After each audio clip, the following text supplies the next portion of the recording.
இந்த மல்லியோட வாழ்க்கையில விதி இப்படி விளையாடும்னு கொஞ்சம் கூட எதிர்பார்க்கலைங்க. ஏன்னா, இவ்வளோ நாளா கஷ்டப்பட்டது எல்லாமே வீணா போகப்போதுன்னு நெனச்சாலே, ஒரு பக்கம் மனசு படபடன்னு அடிச்சுக்குது. இப்ப நம்ம விஜய்க்கும், நம்ம ரேணுகாவுக்கும் கல்யாணம் நடக்குமா? நடக்காதா? அப்படின்னு தாங்க ஒரு கேள்விக்குறி இருக்கு. நம்ம மல்லி வந்துட்டு முடிஞ்ச வரைக்கும் எவ்வளவோ போராடினாங்க. இவ வந்துட்டு ரேணுகா கிடையாது, சுடர் தான் அப்படின்றத நிரூபிக்கணும். அதே சமயம் இவங்க மத்தியில வந்துட்டு நம்ம மல்லி அவமானப்பட்டத அந்த ஒரு தடயமே இல்லாம அந்த ஒரு விஷயத்த அடியோட அழிக்கணும். அதுக்காக முயற்சி பண்ணத்துல எல்லா விதத்துலயுமே தோத்து தாங்க போயிருக்காங்க. இறுதி கட்டத்துல நம்ம விஜய் வந்துட்டு கண்ணீரோட மல்லி டிஎன்ஏ டெஸ்ட் கூட வந்து நீ பார்த்தாச்சே, அதுலயுமே இவ வந்துட்டு ரேணுகான்னு தானே காமிச்சிருக்கு. என் மேல இப்பயுமே உனக்கு நம்பிக்கை இல்லையா? ஏன் இப்படி பண்ற? அப்படின்ற மாரி ஒரு சிம்பத்திய கிரியேட் பண்ணி நம்ம மல்லியோட மனசையும், மல்லியோட மைண்டையும் யோசிக்க விடாம ஒரு தடையா தடுத்துட்டாங்க. கண்டிப்பா இறுதி கட்டத்துல நம்ம மல்லியோட வாழ்க்கைக்கு முற்றுப்புள்ளி கிடைக்க போதா?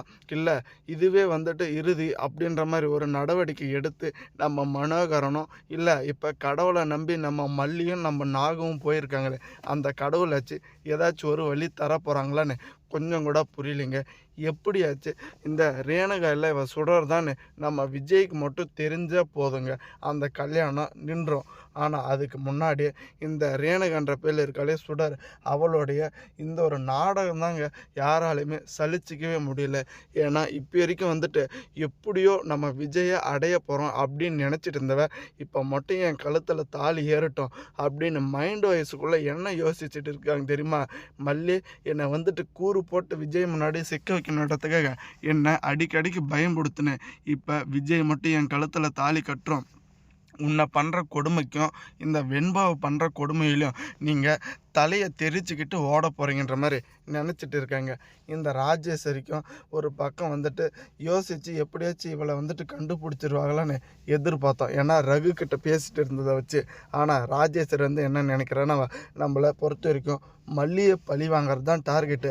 இந்த ராஜேஸ்வரி வந்துட்டு இந்த ரகுவுக்கும் இந்த ரேணுகாவுக்கும் என்ன தொடர்பு இருக்குது, அதை மட்டும் கண்டுபிடிச்சா போதுன்ற மாதிரி யோசிச்சுட்டு இருக்கா. ஆனால் உண்மையிலே வந்துட்டு இவ ரேணுகாவே இல்லை சுடர் தானே, யார் தான் கண்டுபிடிக்க போகிறாங்கன்னு கடைசி கட்டத்துக்கு வரைக்கும் ரொம்பவே சுவாரஸ்யமாக தாங்க போக போகுது. இதுலேயுமே பார்த்தீங்களானவா நம்ம மல்லி வந்துட்டு இப்பயுமே தோற்று போகல. கடவுளை நம்பி கடவுளை சார்ந்து தான் போயிருக்காங்க கோயிலுக்கு. எனக்கு ஏதாச்சும் ஒரு வழி காமி, எதுக்கு வந்துட்டு என்னை இப்படி நீ சோதிக்கிற கடவுளே? ஏன்னா கெட்டவங்க மத்தியில் வந்துட்டு நல்லவங்களுக்கு ஒரு நல்ல பேரே கிடைக்காதா? இவர் ரேணுகா கிடையாத சுடர் தான்றது ரொம்ப நல்லாவே தெரியுது. ஆனால் ஏதாச்சும் ஒரு ரூபத்தில் இவளுடைய ஆதாரத்தை வச்சு நான் விஜய் கிட்ட நிரூபிக்கணும். ஆனால் இன்னும் இருக்கிறது கொஞ்சம் நேரம் தான். அதுக்குள்ளே விஜய் வந்துட்டு ரேணுகா கழுத்தில் தாலி கட்டிட போகிறான். ஏதாச்சும் ஒரு ரூபத்தில் தடுத்து நிப்பாட்ட முடியாதான்னு ரொம்பவே எதிர்பார்த்துட்டு இருக்கோம். இப்போ வரைக்குமே இந்த ஒரு கல்யாண கூட்டத்தில் நம்ம மனோகரன் தான் வந்துட்டு என்ட்ரி கொடுக்கல. ஒரு வேளை நம்ம நினச்சிட்டு இருக்கிறது இப்படியே கூட அமையுங்க. ஏன்னா நம்ம மனோகரன் ஏதாச்சும் ஒரு ஆதாரத்தை வச்சு இவ வந்துட்டு சுடர் தான் நிரூபிச்சிட்டவா இந்த ஒரு கல்யாணம் நின்றோம். தேங்க்ஸ் ஃபார் வாட்சிங் மல்லி நேயர்களுக்கு. நன்றி, வணக்கம்.